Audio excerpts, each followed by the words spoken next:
1994 F-150. Cleaning injectors today. I'm already a few steps ahead, but take off your intake plenum, loosen up your fuel rail, and start disconnecting your injectors. Careful not to damage your O-rings. Then we take them to the bench.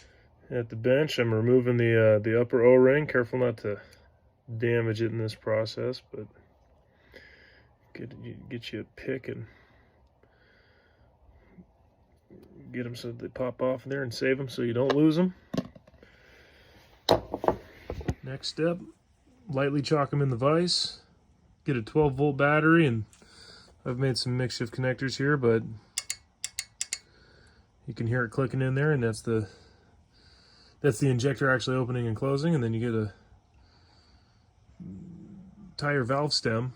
You know, part store or tire shop will probably give it to you for free. I drill a little hole in the top of the cap, and the Berryman's carb cleaner, and these things will snap just right over the top there. Now you can put some pressure to them. And then you take your lead,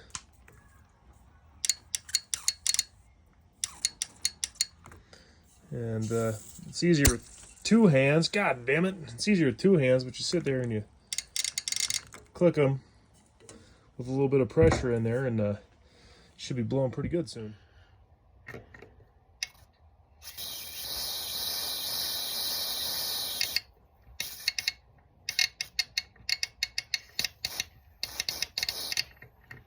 That's what they do in your car.